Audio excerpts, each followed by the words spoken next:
हरे कृष्ण राधे राधे। एकादश स्कंद 26वां अध्याय पुरूरवा की वैराग्य युक्ति। भगवान श्री कृष्ण कहते हैं, उद्धव जी, यह मनुष्य शरीर मेरे स्वरूप ज्ञान की प्राप्ति का, मेरी प्राप्ति का मुख्य साधन है। इसे पाकर जो मनुष्य सच्चे प्रेम से मेरी भक्ति करता है, वह अंतःकरण में स्थित मुझ आनंद स्वरूप परमात्मा को प्राप्त हो जाता है। जीवों की सभी योनियां, सभी गतियां त्रिगुणमयी है। जीव ज्ञान निष्ठा के द्वारा उनसे सदा के लिए मुक्त हो जाता है। सत्व रज आदि गुण जो दिख रहे हैं, वे वास्तविक नहीं है, माया मात्र है। ज्ञान हो जाने के बाद पुरुष इनके बीच में रहने पर भी, उनके द्वारा व्यवहार करने पर भी उनसे बंधता नहीं। इसका कारण यह है कि उन गुणों की वास्तविक सत्ता ही नहीं है। साधारण लोगों को इस बात का ध्यान रखना चाहिए कि जो लोग विषयों के सेवन और उदर पोषण में ही लगे हुए हैं, उन असत पुरुषों का संग कभी ना करें, क्योंकि उनका अनुगमन करने वाले पुरुष की वैसी ही दुर्दशा होती है जैसे अंधे के सहारे चलने वाले अंधे की। उसे तो घोर अंधकार में ही भटकना पड़ता है। उद्धव जी, पहले तो परम यशस्वी सम्राट इलानंदन पुरूरवा उर्वशी के विरह से अत्यंत बेसुध हो गया था। पीछे शोक हट जाने पर उसे बड़ा वैराग्य हुआ और तब उसने ये गाथा गाई। राजा पुरूरवा नग्न होकर पागल की भांति अपने को छोड़कर भागती हुई उर्वशी के पीछे अत्यंत विह्वल होकर दौड़ने लगा और कहने लगा, देवी निष्ठुर हृदय, थोड़ी देर ठहर जा, भाग मत। उर्वशी ने उनका चित्त आकृष्ट कर लिया था। उन्हें तृप्ति नहीं हुई थी। वे क्षुद्र विषयों के सेवन में इतने डूब गए थे कि उन्हें वर्षों की रात्रियां ना जाती मालूम पड़ी और ना तो आती। पुरूरवा ने कहा, हाय हाय, भला मेरी मूर्ता तो देखो। काम वासना ने मेरे चित्त को कितना कलुषित कर दिया। उर्वशी ने अपनी बाहुओं से मेरा ऐसा गला पकड़ा कि मैंने आयु के ना जाने कितने वर्ष खो दिए। ओहो, विस्मृति की भी एक सीमा होती है। हाय हाय, इसने मुझे लूट लिया। सूर्य अस्त हो गया या उदित हुआ, यह भी मैं ना जान सका। बड़े खेद की बात है कि मुझे बहुत से वर्षों के दिन पर दिन बीतते गए और मालूम तक न पड़ा। अहो, आश्चर्य है, मेरे मन में इतना मोह बढ़ गया जिसने नरदेव शिखामणि चक्रवर्ती सम्राट मुझ पुरूरवा को भी स्त्रियों का कीड़ा मृग बना दिया। देखो, मैं प्रजा को मर्यादा में रखने वाला सम्राट हूँ।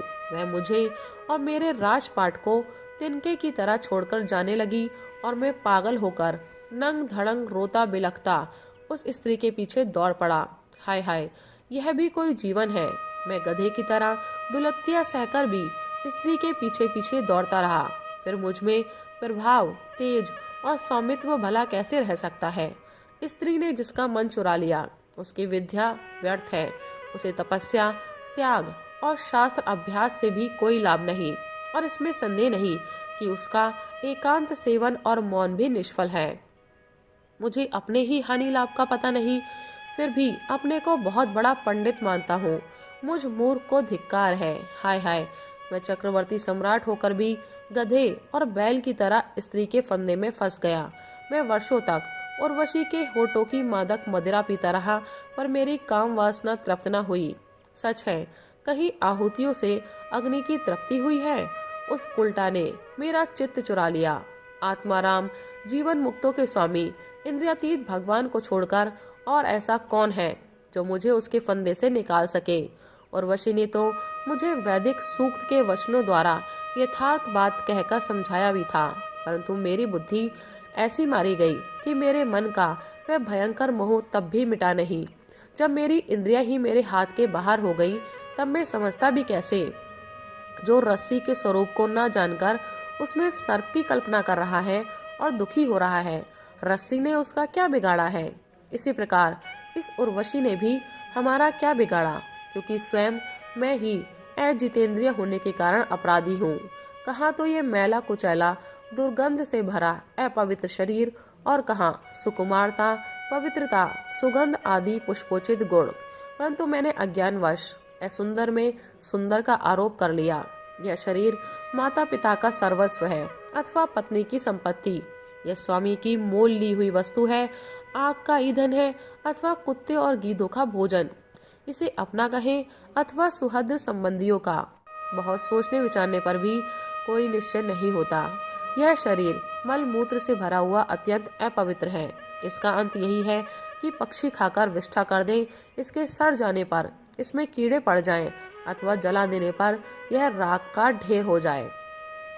ऐसे शरीर पर लोग लट्टू हो जाते हैं और कहने लगते हैं, अहो इस स्त्री का मुखड़ा कितना सुंदर है, नाक कितनी सुघड़ है और मंद मंद मुस्कान कितनी मनोहर है। यह शरीर त्वचा, मांस, रुधिर, स्नायु, मेदा, मज्जा और हड्डियों का ढेर और मल मूत्र तथा पीप से भरा हुआ है। यदि मनुष्य इसमें रमता है तो मल मूत्र के कीड़ों में और उसमें अंतर ही क्या है। इसलिए अपनी भलाई समझने वाले विवेकी मनुष्य को चाहिए कि स्त्रियों और स्त्री लंपट पुरुषों का संग न करे। विषय और इंद्रियों के संयोग से ही मन में विकार होता है, अन्यथा विकार का कोई अवसर ही नहीं है।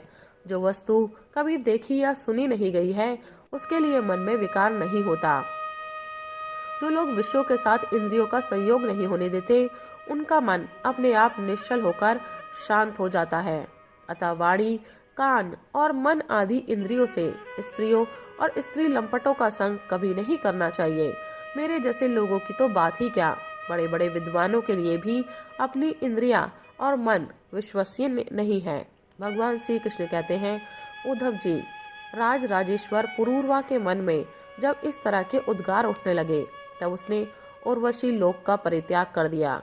अब ज्ञानोदय होने के कारण उसका मोह जाता रहा और उसने अपने हृदय में ही आत्म स्वरूप से मेरा साक्षात्कार कर लिया और वह शांत भाव में स्थित हो गया। इसलिए बुद्धिमान पुरुष को चाहिए कि पुरूरवा की भांति कुसंग छोड़कर सत्पुरुषों का संग करे। संत पुरुष अपने सद उपदेशों से उसके मन की आसक्ति नष्ट कर देंगे। संत पुरुषों का लक्षण यह है कि उन्हें कभी किसी वस्तु की अपेक्षा नहीं होती। उनका चित्त मुझ में लगा रहता है।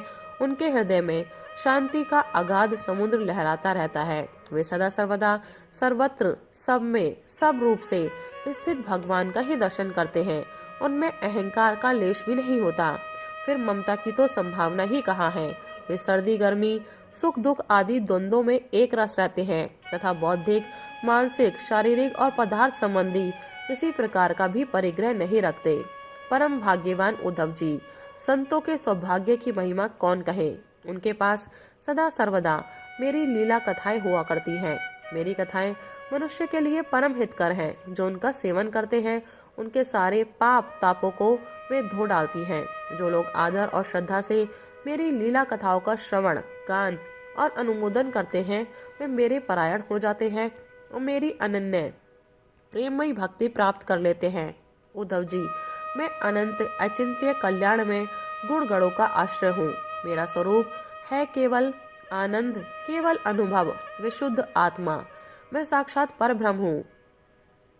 जिसे मेरी भक्ति मिल गई वह तो संत हो गया। अब उसे कुछ भी पाना शेष नहीं है। उनकी तो बात ही क्या, जिसने उन संत पुरुषों की शरण ग्रहण कर ली उसकी भी कर्म जड़ता, संसार भय और अज्ञान आदि सर्वथा निवृत्त हो जाते हैं। भला जिसने अग्नि भगवान का आश्रय ले लिया उसे शीत, भय अथवा अंधकार का दुख हो सकता है।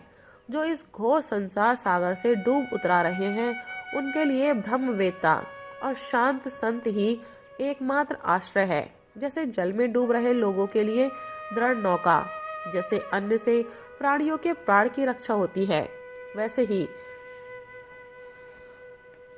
दीन दुखियों का मैं परम रक्षक हूँ। जैसे मनुष्य के लिए परलोक में धर्म ही एकमात्र पूंजी है, वैसे ही जो लोग संसार से भयभीत हैं उनके लिए संत जन ही परम आश्रय है। जैसे सूर्य आकाश में उदय होकर लोगों को जगत अथवा अपने को देखने के लिए नेत्रदान करता है, वैसे ही संत पुरुष अपने को तथा भगवान को देखने के लिए अंतर्दृष्टि देते हैं। संत अनुग्रहशील देवता है। संत अपने हितैषी सुहद्र है। संत अपने प्रियतम आत्मा है। और अधिक क्या कहूँ, स्वयं मैं ही संत के रूप में विद्यमान हूँ। प्रिय उद्धव, आत्म साक्षात्कार होते ही इलानंदन पुरूरवा को उर्वशी के लोक की स्पृहा न रही। उसकी सारी आसक्तियां मिट गई और वह आत्माराम होकर स्वच्छंद रूप से इस पृथ्वी पर विचरण करने लगा। राधे राधे, हरे कृष्ण।